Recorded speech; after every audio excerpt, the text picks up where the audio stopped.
अस्सलाम वालेकुम, welcome to course addicts. आज हम अपने आईसीटी के कोर्स को आगे लेके चलते हैं। पिछली क्लास में हमने हार्डवेयर और सॉफ्टवेयर के कंपोनेंट्स को देखा था और सॉफ्टवेयर की टाइप्स को देखा था कि एप्लीकेशन सॉफ्टवेयर क्या है, सिस्टम सॉफ्टवेयर क्या है। इस क्लास में हम लोग डिस्कस करेंगे प्रोसेसिंग यूनिट के हवाले से कि प्रोसेसिंग यूनिट क्या है और प्रोसेसिंग यूनिट के कंपोनेंट्स कौन कौन से हैं। तो पिछली क्लास में छोटा सा एक ओवरव्यू तो मैंने इसको दिया था, लेकिन इस क्लास में हम इसको डिटेल में डिस्कस करेंगे कि सेंट्रल प्रोसेसिंग यूनिट क्या है, इसको सेंट्रल पे क्यों रखा गया है और इसको सेंट्रल प्रोसेसिंग यूनिट क्यों कहते हैं। बेसिकली प्रोसेसिंग का मतलब होता है सोच करना या आप दिए गए डेटा के ऊपर कोई मैनिपुलेशन परफॉर्म करना। ठीक है, अगर एक क्लास है और उसमें मैं एक स्टूडेंट को कह देता हूं कि आप काउंट करें कि इसमें कितने स्टूडेंट्स मौजूद हैं और वो काउंट करना शुरू करता है, ठीक है, और वो काउंट करने के बाद आपको रिजल्ट बताता है कि सर इस क्लास में आज जो है वो 40 स्टूडेंट्स हैं या 50 स्टूडेंट्स हैं। तो इस मैनिपुलेशन करने में इंसान को टाइम लगता है, जबकि कंप्यूटर को या मशीन को इस मैनिपुलेशन करने में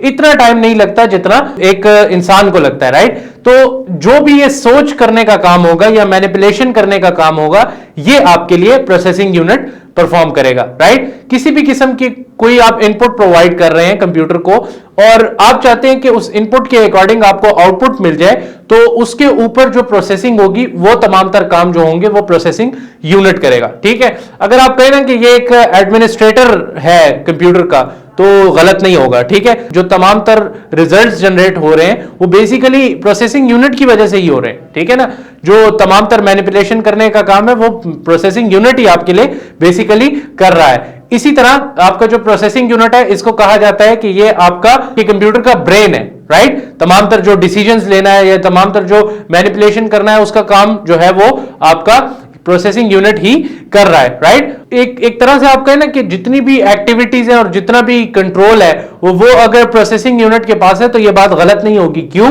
क्योंकि ये एक सेंट्रलाइज लोकेशन पे मौजूद है, सीपीयू के अंदर, आपकी केसिंग के अंदर एक सेंट्रलाइज लोकेशन के अंदर मौजूद होता है। और इसके साथ साथ एक बात याद रखें, तमाम तर जितने भी यूनिट्स हैं हार्डवेयर के, इनपुट यूनिट है, आउटपुट यूनिट है या स्टोरेज यूनिट है, ये तमाम तर इनके इस सेंट्रल प्रोसेसिंग यूनिट के साथ कनेक्टेड होते हैं। क्यों कनेक्टेड होते हैं? क्योंकि देखें, एक चीज समझ लें, अगर लेट से एक बंदे ने इनपुट दिया कंप्यूटर को या एक यूजर ने इनपुट दिया कंप्यूटर को, राइट।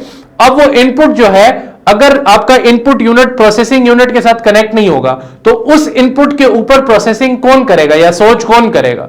तो इसलिए आपका जो प्रोसेसिंग यूनिट है वो इनपुट यूनिट के साथ कनेक्टेड होता है। ठीक है, इसी तरह एक बात जो मैंने पिछली क्लास में भी की थी कि आपका जो रिजल्ट जनरेट करने वाला काम है वो आपका प्रोसेसिंग यूनिट ही करता है। आपका जो आउटपुट यूनिट है, इसके साथ इसको कंफ्यूज ना कीजिएगा काइंडली, आपका जो आउटपुट यूनिट है उसका काम है सिर्फ इस जनरेटेड रिजल्ट को स्क्रीन पे दिखाना या आपकी आउटपुट डिवाइस के ऊपर दिखाना। उसका यह काम नहीं है कि वो आपके लिए रिजल्ट्स को जनरेट करेगा, राइट। ये बात याद रखें। तो अगर आपका आउटपुट यूनिट इस सीपीयू के साथ या सेंट्रल प्रोसेसिंग यूनिट के साथ कनेक्टेड ही नहीं होगा तो क्या आपके ख्याल से आउटपुट यूनिट को डेटा मिल सकेगा? जो रिजल्ट जनरेटेड होगा वो मिल सकेगा? नो, जब उसके साथ कनेक्टेड ही नहीं होगा। इसी तरह आपकी कुछ ऐसा डेटा है जिसको आप स्टोर करना चाह रहे हैं और आप किसी डिस्क ड्राइव में इसको स्टोर करना चाह रहे हैं, तो वो तमाम तर मैनेजमेंट भी आपका सीपीयू कर रहा होगा। तो इसीलिए आपका जो स्टोरेज यूनिट है, आपका इनपुट यूनिट है, आपका आउटपुट यूनिट है, ये तमाम तर चीजें जो है वो किसके साथ कनेक्टेड होंगी?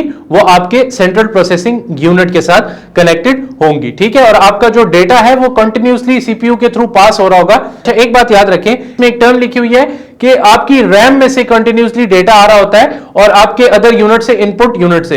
तो इस चीज को मैं थोड़ा सा आपको डिटेल से समझा देता हूं। देखिए, आप जो भी प्रोग्राम के ऊपर डबल क्लिक करके ओपन करते हैं तो वो बेसिकली रैम में ओपन होता है या वो रैम में लोड होता है, राइट। इनपुट डिवाइसेस के थ्रू आप डेटा देंगे और वो प्रोसेस होगा एंड देन उसका आउटपुट जनरेट हो जाएगा, राइट, और आपको स्क्रीन के ऊपर दिखाया जाएगा। तो ये रैम यहां पे इसी वजह से लिखा हुआ है कि तमाम तर जो डेटा है जो आप पास कर रहे होंगे तो वो प्रोग्राम बेसिकली कहां लोड हुआ होगा? वो रैम के अंदर लोड हुआ होगा, राइट। इसी तरह जिस तरह हमने देखा कि हार्डवेयर के कंपोनेंट्स हैं, इसी तरह प्रोसेसिंग यूनिट के भी दो मेन कंपोनेंट्स हैं।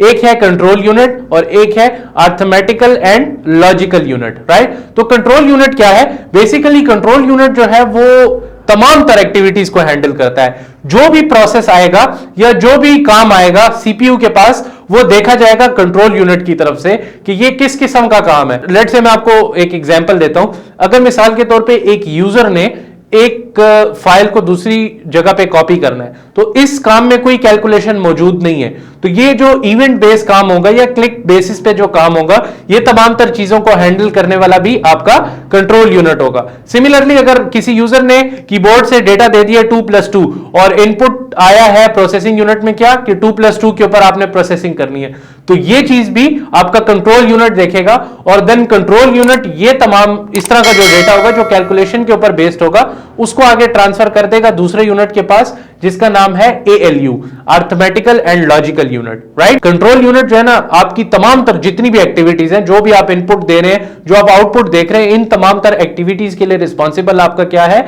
आपका कंट्रोल यूनिट है, राइट।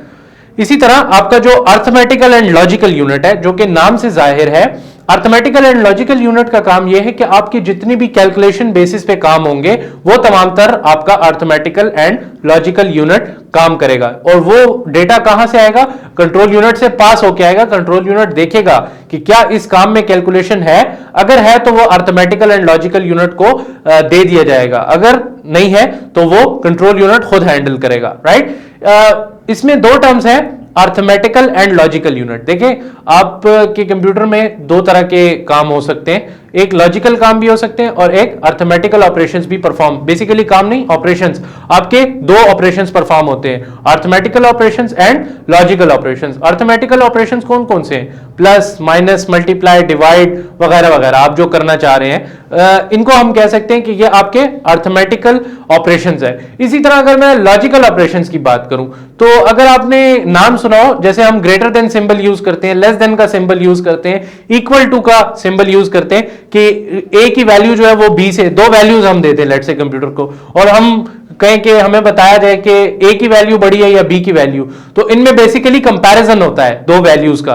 तो जिन ऑपरेशंस के दरमियान कंपैरिजन होता है that is what we called logical operations. तो वो तमाम तर ऑपरेशंस भी आपका arithmetical and logical unit deal करता है। हमने इनपुट यूनिट में भी देख लिया कि कौन कौन सी चीजें आती हैं, input devices plus your input data. इसी तरह हमने आउटपुट यूनिट के अंदर भी देख लिया कि हमारे पास आउटपुट डिवाइसेस प्लस और आउटपुट डेटा उसके अंदर मौजूद होता है। इसी तरह प्रोसेसिंग यूनिट भी हमने डिटेल से देखा कि प्रोसेसिंग यूनिट में क्या क्या चीजें हैं, प्रोसेसिंग यूनिट काम किस तरीके से करता है, और प्रोसेसिंग यूनिट के दो अलग अलग कंपोनेंट्स कौन कौन से हैं, एक आपके पास कंट्रोल यूनिट है, एक आपके पास अर्थमेटिकल एंड लॉजिकल यूनिट है। नेक्स्ट क्लास में इंशाल्लाह हम स्टोरेज यूनिट्स को डिस्कस करेंगे कि हमारे पास स्टोरेज यूनिट में क्या क्या चीजें हैं, हमारे पास दो तरह की मेमोरीज हैं, आगे इसको हम इंशाल्लाह डिटेल में डिस्कस करेंगे। तब तक के लिए स्टे ट्यून्ड, अल्लाह हाफिज।